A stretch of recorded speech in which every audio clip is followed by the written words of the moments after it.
The barn was wrapped in silence, broken only by the faint groan of timber as the wind pressed against its weathered boards.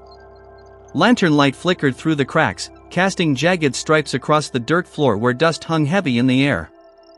Outside, hooves shifted restlessly, the muffled sound of riders surrounding the place like a tightening noose. Inside, the cowboy sat at the rough-hewn table, hat pulled low, his jaw clenched. His hand hovered just above the worn grip of his revolver. Across from him, the maid sat rigid, her blue dress and white apron marked by the flower of half-finished chores. Her limp had slowed her steps minutes earlier, but now her fear stilled her completely. The tension was alive, like the barn itself was holding its breath. Every silhouette outside the window loomed larger, rifles catching glimmers of lantern glow. The cowboy's silence wasn't weakness, it was calculation.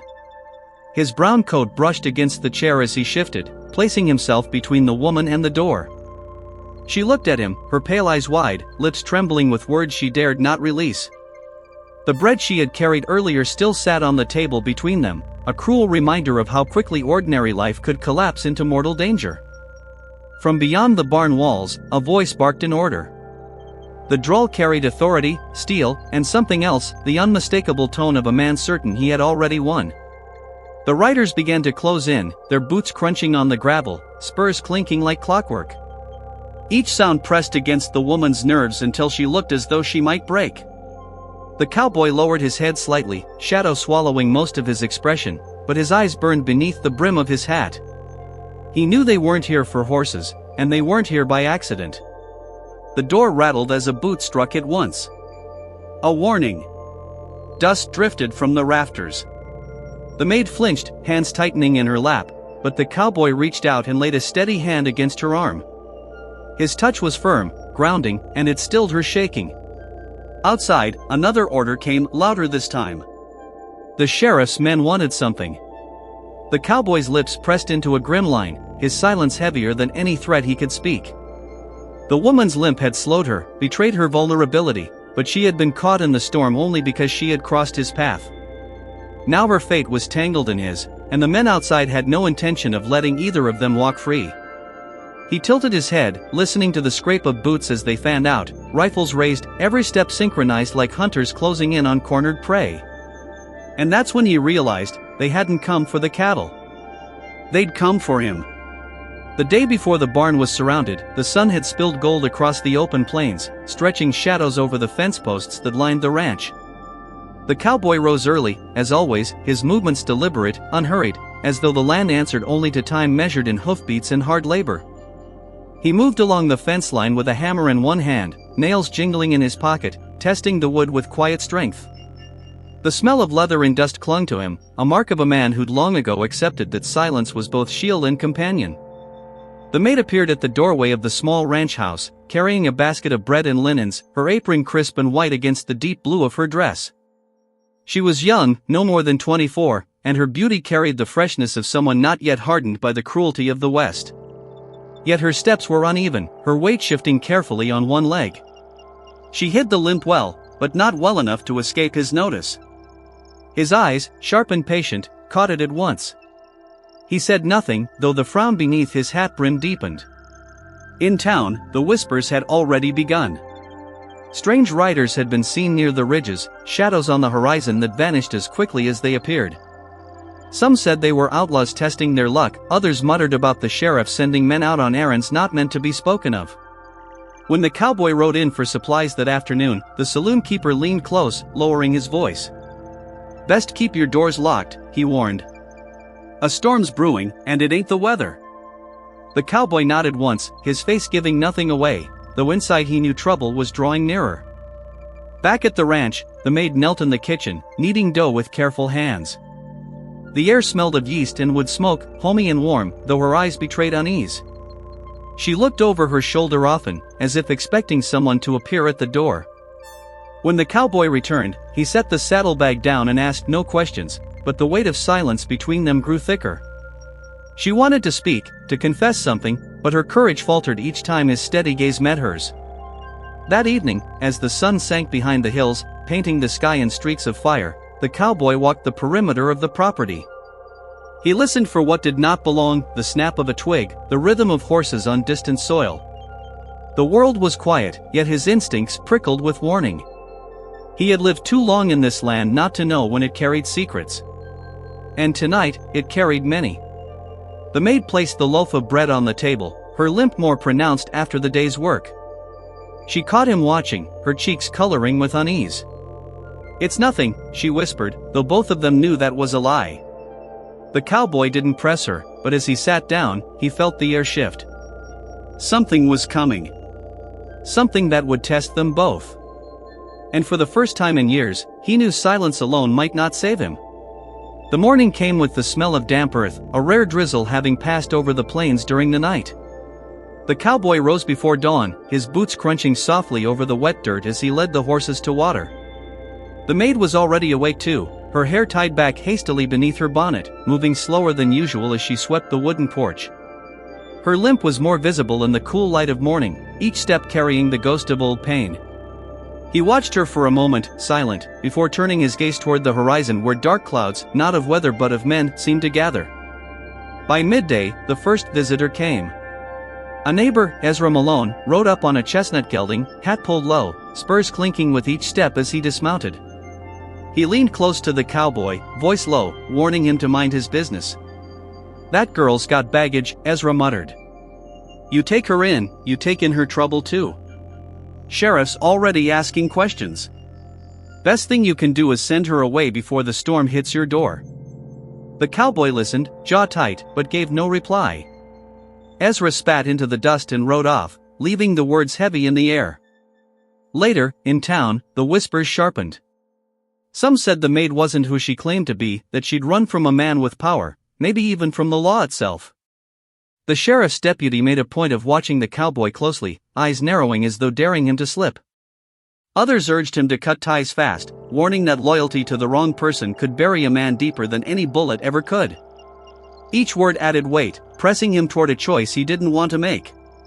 When he returned to the ranch, the maid was at the table, hands folded tightly in her lap. She looked up at him with wide, pleading eyes, her lips parting as if to explain but no words coming out.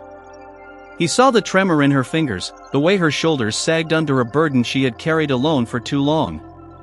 The silence between them felt like a canyon, one he could cross only by speaking, only by choosing. She needed help. But helping her meant painting a target on his own back. The cowboy removed his hat and set it on the table, his gaze locked on hers. For a long moment, the only sound was the crackle of the fire in the hearth. He thought of the land he worked, the fences he had built, the quiet life he had carved out with his own hands. Protecting her could burn all of it to the ground. But turning her away would be something worse, it would be betrayal. He had never been a man to look away from someone in need, no matter the cost. Finally, he spoke, his voice low but steady. "You'll stay." The words carried the weight of a vow, and with them, the shape of his fate was sealed. Outside, the wind rattled the barn doors, as though the land itself had heard his choice. Trouble would come, swift and merciless, but the decision had been made. For better or worse, he would stand between her and whatever hunted her. The following days carried an uneasy quiet, the kind that wrapped itself around the ranch like a shroud. The cowboy kept his eyes fixed on the horizon, scanning for movement where there should have been none. The maid moved through her chores with practiced grace, though her limp worsened under the strain of each day. She spoke little, her silence almost as heavy as his, but when their eyes met, there was always the unspoken truth: danger was drawing closer. It lingered in the air, in the way the dogs barked at nothing, in the restless shifting of the horses in their stalls. One evening, as the sun bled into the hills, the first true sign appeared. Smoke curled faintly in the distance, too dark, too heavy to be a rancher's hearth. The cowboy narrowed his eyes, recognizing it for what it was, a signal. Someone was sending word across the plains. He stood on the porch, hands resting on the rail, his chest tightening with the knowledge that time was slipping away. Behind him, the maid set down a loaf of bread and came to his side, her voice trembling as she asked, "They've found us, haven't they?" He didn't answer, but his silence was answer enough. The next morning in town, whispers confirmed his fears. Men at the saloon spoke of riders passing through at night, leaving behind nothing but hoofprints and unease. The blacksmith claimed to have seen one of them, faces covered, movements too organized for common drifters. Even the sheriff's deputies were uneasy, though none dared speak openly. The cowboy listened, offering no opinions, though his jaw tightened with every word. When he mounted his horse to ride back, he caught sight of the sheriff himself watching from across the street, arms folded, eyes sharp as knives. At the ranch, he tried to keep the routine steady, feeding stock, repairing fences, keeping his world in order, but the land itself betrayed the truth. One night, hoofbeats echoed through the dark, circling just out of sight. Another night, a coded message nailed to the fence post, a scrap of cloth with a single black mark slashed across it. The maid found it first and brought it inside, her hands shaking. "What does it mean?" she asked. He stared at it for a long while before answering. "It means they're close." She began to unravel under the pressure, her limp slowing her work, her eyes darting constantly to the door as though expecting it to be kicked open. The cowboy tried to steady her, speaking few words, but his presence itself was an anchor. He stayed awake longer now, rifle within reach, hat resting on the chair by his side. Even his silence felt like a shield, though he knew it could only hold for so long. And then came the sound no man on the plains could mistake, the low, rolling thunder of hoofbeats. Not one rider, but many, moving in perfect rhythm across the earth.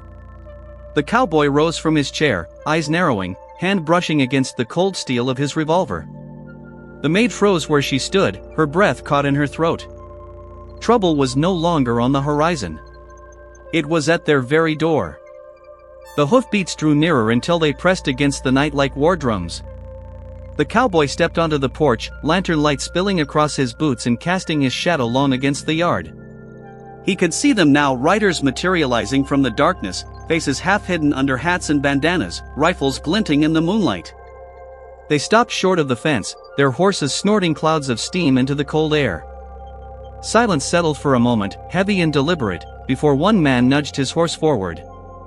He wasn't the leader, not yet, but his arrogance filled the space like smoke. "Evenin'," the rider called, voice dripping with mock courtesy. "Heard you're keepin' company you shouldn't be. Thought we'd stop by and clear the air." His eyes slid toward the house, where a faint flicker of movement betrayed the maid peeking through the window. The cowboy's jaw tightened. He stepped down from the porch slowly, his hand brushing the butt of his revolver, though he didn't draw. His silence was answer enough, but the rider pressed on, spitting into the dirt. "Sheriff don't like secrets on his land. Best hand her over 'fore things get messy." Inside, the maid clutched the edge of the window frame, her knuckles white. Fear carved sharp lines across her face, but beneath it was something harder, defiance. She shook her head, whispering to herself words the cowboy could not hear. Outside, tension coiled tighter. The cowboy stared at the rider, measuring him, until finally he spoke in that low, steady tone that carried more weight than a shout. "Ain't yer say who stays or leaves this place?" The words hung in the air like drawn steel. The rider's smirk faltered, anger flashing in his eyes. He leaned forward in the saddle, raising his voice for the men behind him. "You hear that? He thinks he's the law now." Laughter rippled through the group, mean and sharp, but it carried the edge of uncertainty. They hadn't expected resistance, not here, not from him. The cowboy's silence and calm only fueled their unease, though none dared show it. Then the first move came, not with a bullet but with an accusation. "She's a thief," the rider barked, pointing toward the house. "Ran off with what weren't hers. Sheriff's just given her a chance to pay it back. You shelter her, you share her guilt." The cowboy's eyes narrowed, his hand curling tighter around his revolver. He didn't know the full truth, but he knew enough to see a lie when it was laid before him. The men outside shifted in their saddles, ready for violence. The standoff ended not with blood, but with smoke. A lantern, hurled against the barn wall, shattered and set the dry boards ablaze. Flames leapt upward, painting the night in orange fury. The riders wheeled their horses back, their laughter echoing as they disappeared into the darkness. The cowboy rushed to unchain the animals, fire clawing at the rafters, while the maid ran to his side despite her limp. They had won the moment, but at a cost. And in the rising smoke, the truth was clear, this would not end without a reckoning. By dawn, the barn was nothing but blackened timber and smoldering ash. The cowboy stood among the ruins, hat low, his boots crunching over charred boards as he salvaged what little could be saved. The animals had survived, but the loss was heavy. The barn had been his shield against the world, and now it was gone. Behind him, the maid watched from the porch, her limp forcing her to lean against the doorway for balance. She looked pale, her face hollowed by sleeplessness, but there was something else in her eyes too, guilt. She could no longer hold back the truth. When he returned to the house, she was waiting at the table, hands clasped so tightly the knuckles shone white. The bread she had baked the night before sat untouched, the smell of smoke still clinging to it. She lifted her gaze to meet his, voice trembling but determined. "They weren't lying," she whispered. The cowboy froze in the doorway, his shadow falling across the floor. "I did take something," she continued, "but not what they claim. It wasn't gold or land. It was proof." Her words spilled out in a rush, years of silence breaking like a dam. She had once worked in the sheriff's household, trusted enough to clean his study, to carry papers from one room to another. And that's when she had seen it, documents tying him to men who robbed settlers and pinned the crimes on innocents. She had stolen one page, a single sheet that carried names and marks, enough to ruin him if it ever saw daylight. That was why she had fled, why she limped from the blows of men sent to drag her back. "If he takes it from me," she said, tears brimming in her eyes, "he erases every life he's ruined. And he'll kill me to make sure of it." The cowboy lowered himself into the chair opposite her, his silence heavy, his eyes fixed on hers. The weight of her confession settled over him like a storm cloud. He had suspected trouble, but not this. This was no common feud. It was corruption rooted deep in the soil of the town itself. The sheriff wasn't just chasing a runaway maid. He was hunting the only witness who could undo him. The cowboy exhaled slowly, as though grounding himself before the choice that now stretched before him like a canyon with no bridge. Outside, the world carried on as though nothing had changed. Neighbors drove cattle past the ranch, the clang of their bells distant, children laughed in the distance where the grass grew tall. But for the cowboy, nothing was the same. Protecting her meant declaring himself against the sheriff, against the very law that claimed to hold the town together. It meant a fight not only for survival but for truth, one that could draw blood from friend and foe alike. As the maid reached into her apron and drew out the folded, creased paper, she placed it on the table between them. The firelight licked across the ink, the names etched there carrying the weight of death sentences. "I can't run anymore," she said, her voice breaking. "If I do, they'll keep burning everything and everyone in their way." The cowboy stared at the paper, then at her, and finally spoke the words that sealed their fate. "Then we stand." The night fell heavier than any before, the kind of darkness that pressed on the skin and whispered promises of violence. The cowboy sat on the porch, rifle across his knees, every muscle coiled tight. The maid slept restlessly inside, though her hands still clutched the folded paper like it was a lifeline. He listened to the faint sounds of the land, the cry of a coyote, the rustle of grass in the wind, but beneath it all, he felt the hum of danger closing in. For the first time in years, he wondered if silence would be enough to keep death at bay. By morning, his fears were confirmed. The sheriff's men rode in bold daylight, not circling from the shadows this time but marching down the road as though they already owned it.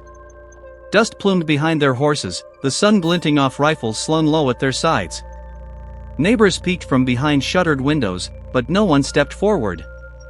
This wasn't their fight, and everyone knew siding against the sheriff was a gamble no sane man took.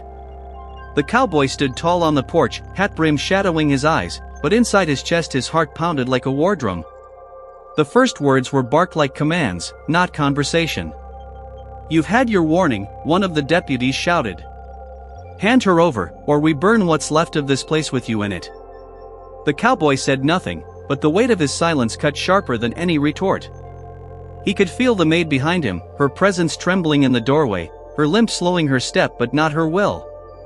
She whispered his name softly, almost begging him to reconsider, but he didn't move.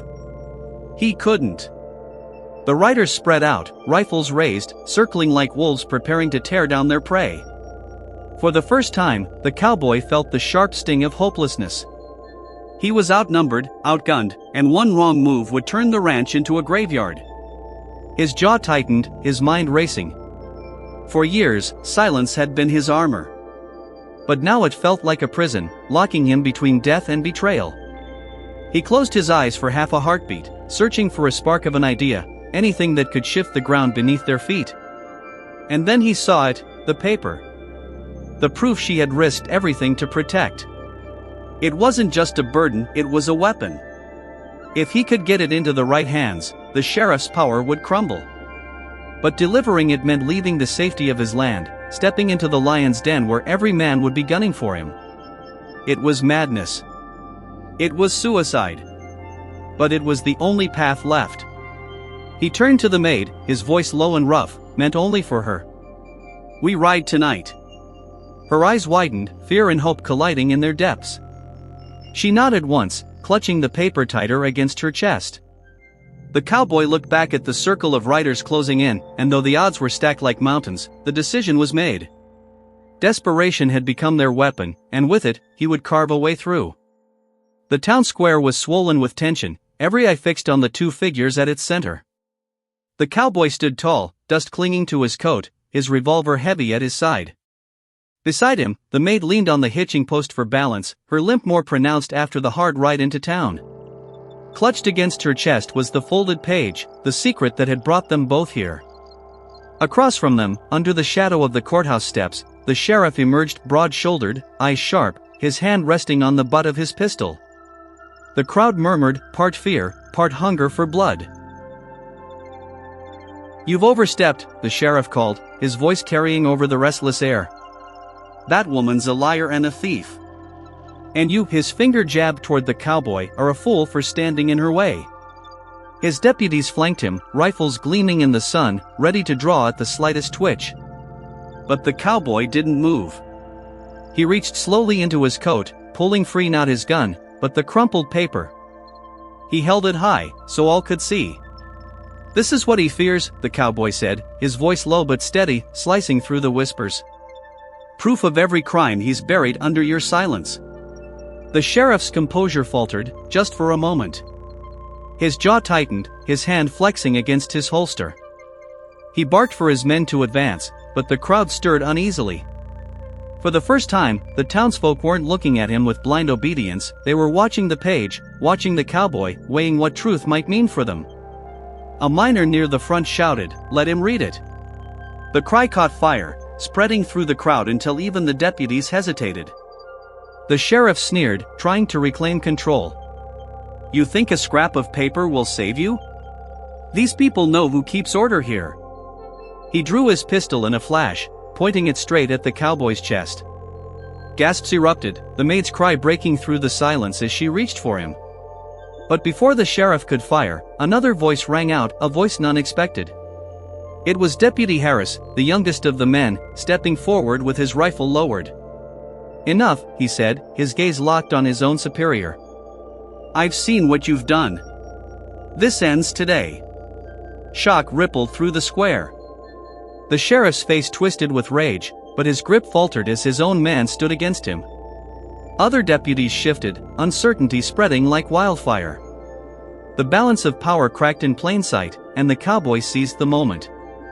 He stepped closer, his voice cutting clean. "The law isn't your weapon anymore."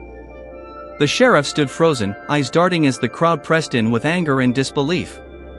The cowboy's hand hovered near his revolver, ready for the final move, but it was no longer just his fight. The people had seen the truth, and the sheriff's reign trembled on the edge of collapse. All that remained was the choice, the one that would decide if this town bled or finally breathed free.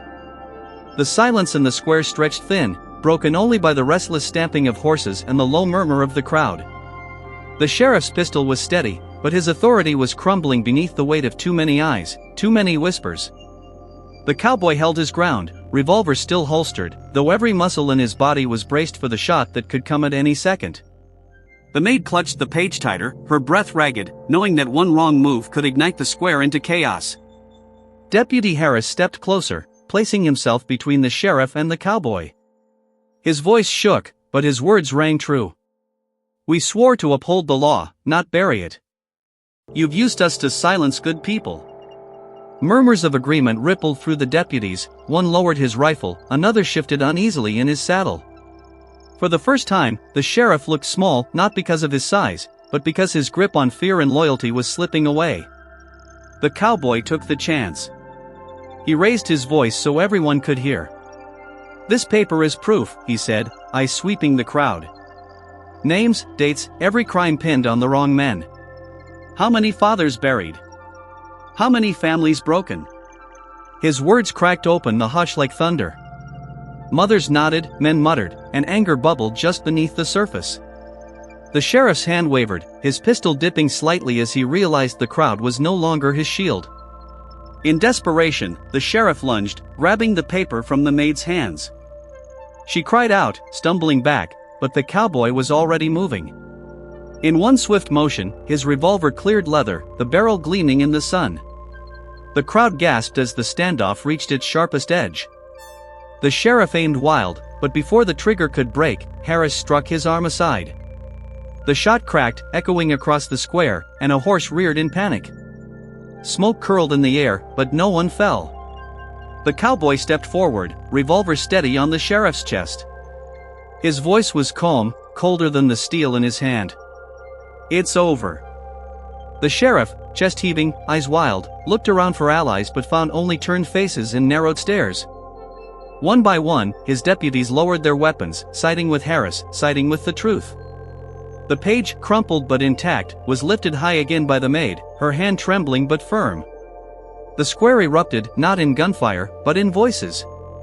Cries for justice, for the sheriff's removal, for the end of fear. The sheriff's pistol slipped from his grasp, clattering uselessly against the cobblestone. The cowboy holstered his weapon slowly, never breaking eye contact, as two deputies seized their former leader. The tension shattered into relief, and the crowd surged with a mix of anger and hope. For the first time in years, the town could breathe. But for the cowboy and the maid, the fight had cost more than they cared to admit, and the scars would remain long after the dust settled. Months had passed since the square burned with the weight of truth, and the town had begun to heal in slow, uneven steps. The sheriff was gone, tried and sentenced by the very people who once followed him blindly. His name became a curse whispered only in dark corners, a reminder of what silence had once cost them all.